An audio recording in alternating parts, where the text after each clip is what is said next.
Hi everyone, this is Mommy Arby and I'm back for another video regarding family visit visa for Saudi Arabia.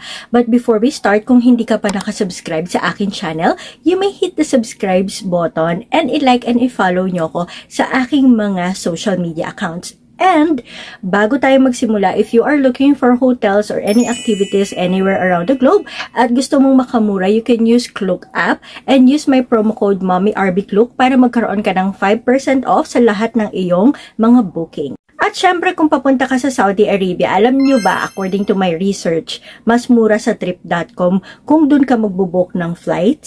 Yes, mga mi, at may option din kayo dyan na mag-book ng direct business class kung gugustuhin nyo. Ilalagay ko na lang yung link sa description ng aking video. So kung naghahanap nga pala kayo ng mga videos regarding family visit visa, meron po akong kumpletong mga set of videos at nilagay ko siya sa isang playlist para mas madali nating makita at mahanap yung mga information.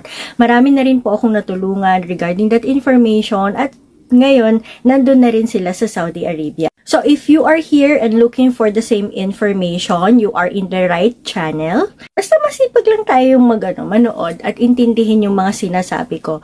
So, eto na nga yung usual na tinatanong sa akin this past few days, no? Kasi na sunod-sunod na siya na tanong and sunod-sunod ko na rin sinasabi kung ano yung sagot ko regarding that question. Pero ito na nga. Ito yung didiscuss ko sa inyo na I'm sure makakatulong din sa inyo para at least hindi na kayo mabother kung kailangan ba o hindi yung ganitong proseso. So, ang kadalasang tanong sa akin, no, kailangan po bang ipatranslate yung marriage certificate at birth certificate to Arabic? Ayan.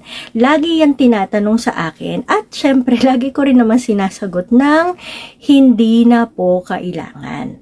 Technically, if you are just applying for a family visit visa, hindi naman po talaga kailangan ipatranslate yung ating marriage and birth certificate into Arabic. There is no such requirement na ganun. Ang requirement po ay ipa-apostil yung PSA copy ng ating marriage at birth certificate ng anak natin. So, kung married tayo, syempre hindi naman tayo makakapunta sa Saudi kung hindi tayo married sa husband or sa wife natin na nandun, or kung kapatid naman, syempre kailangan meron kang patunay na magkapatid kayo through a birth certificate. So, kailangan pong i-apostil yun. Yun po yung isa sa primary requirements na kailangan nating isubmit kapag nag-process na po tayo sa tashir ng ating family visit visa. And once again, hindi na po siya kailangan ipatranslate sa Arabic. The only time that I know na kailangan siya ipatranslate into Arabic yung mga documents natin ay kapag ang gusto mo na ay mag-stay doon sa Saudi Arabia for 1 whole year, which is a different process at hindi na to family visit visa kasi kukuha ka na nun ng ikama. So yun. Siguro doon nagkakaroon ng confusion regarding that information. Pero yes,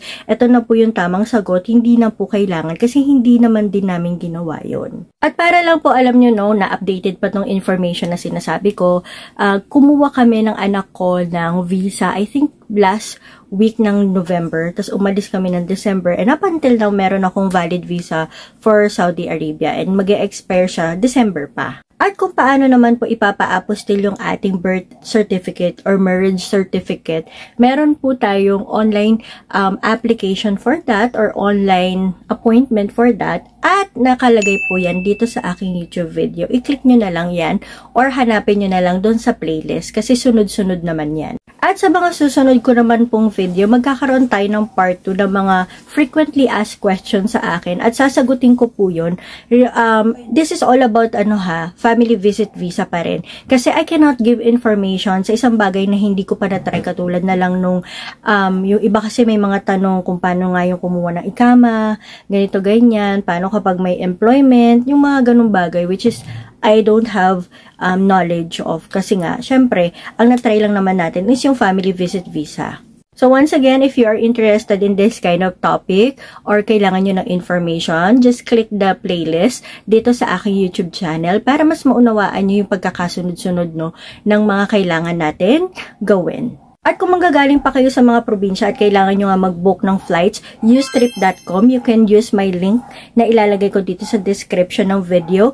And you can book your hotels via Klook app and use Mami RB Klook promo code para mas makamura ka kasi mas mura talaga sa Klook based from my research and comparison. I hope nakatulong sa inyo tong video na to and I'll see you on our next video. Good luck po!